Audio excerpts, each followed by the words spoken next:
അമ്മച്ചി. എന്തായാലും പിങ്കുനെ പിടിച്ച് കൂട്ടിലാക്കിയത് നന്നായി.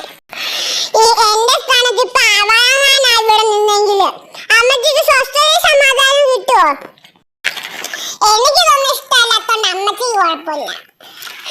അമ്മച്ചിക്ക് കൂട്ടായിട്ട് ഞാൻ ഇവിടെ ഞാനും ഇരിക്കാം. എനിക്ക് വേണ്ട അമ്മച്ചി, ഞാൻ പറഞ്ഞു എനിക്ക് വേണമെന്ന്.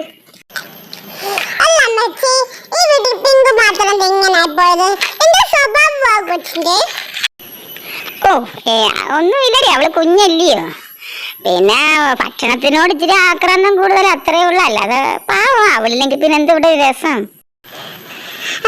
അമ്മച്ചി തള്ളേന്നൊക്കെ വിളിക്കുമ്പോഴില്ലയോ സത്യം പറഞ്ഞ എനിക്ക് ദേഷ്യം വരുമോ? അമ്മച്ചി അത് കേട്ട് രസിച്ചുകൊണ്ടിരിക്കും.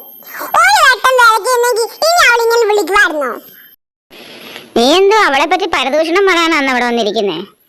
എന്നാ ചക്കയ്ക്ക് ടേസ്റ്റ് ഉണ്ടോ നോക്ക്. എനിക്ക് പരദൂഷണം പറയേണ്ട ആവശ്യമൊന്നുമില്ല. ഉള്ള ആരും അങ്ങ് തുറന്നു പറഞ്ഞു, അത്രേ ഉള്ളൂ. ചക്കയ്ക്ക് ടേസ്റ്റ് ഒക്കെ ഉണ്ട്, കൊള്ള. വെളിച്ചെണ്ണക്കകത്ത് ഉണ്ടാക്കിയത് ഇല്ലയോ? പിന്നെ ഇയാൾക്കൊന്നും വേണ്ട, ഇഷ്ടമല്ലെന്ന് പറഞ്ഞ. അതാ ഞാൻ പറഞ്ഞത്. എനിക്കിത് ഇഷ്ടമല്ലെങ്കിലും അമ്മച്ചി സ്നേഹത്തോടെ തന്നത് എനിക്ക് നിഷേധിക്കാൻ പറ്റില്ല. പിന്നാണെങ്കിലോ അമ്മച്ചി ഇച്ചിരി ഉപ്പ് നോക്കാമെങ്കിലും കിട്ടുമായിരുന്നോ? ഇല്ല. അതാണ് മിക്കും പിങ്കും തമ്മിലുള്ള വ്യത്യാസം. നോക്കട്ടെ, ഒരെണ്ണം ഞാനും കൂടെ ഉപ്പ് നോക്കട്ടെ. ഓ ഇഷ്ടമില്ല എന്ന് പറഞ്ഞിട്ട് കുറെ നേരമായിട്ട് ഇയാൾ ഉപ്പ് നോക്കുവാ എന്റെ കൂട്ടത്തിലിരുന്ന്. എനിക്ക് തോന്നുന്നത് ഇയാളെക്കാടിലും ഭേദം പിങ്കുവാന്നാ. ഇപ്പൊ ഇയാൾക്ക് ഇഷ്ടമല്ലെന്ന് പറഞ്ഞിട്ട് ഇഷ്ടമില്ലാത്തൊരു സാധനം ആര് തന്നാലും തിന്നത്തില്ല, ആരായാലും.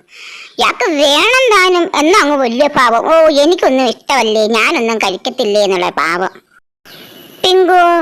പിങ്കുവിന്റെ സ്വഭാവം നേരെ മറിച്ച്. എനിക്ക് പിങ്കുവിന്റെ സ്വഭാവം ഇഷ്ടം. അവൾക്ക് എന്താ കൊടുത്താലും അവൾ കഴിച്ചോളും. അവൾക്ക് എല്ലാം ഇഷ്ടമാണ്. അവള് ചോദിച്ച് മേടിച്ച് തിന്നും. ഓ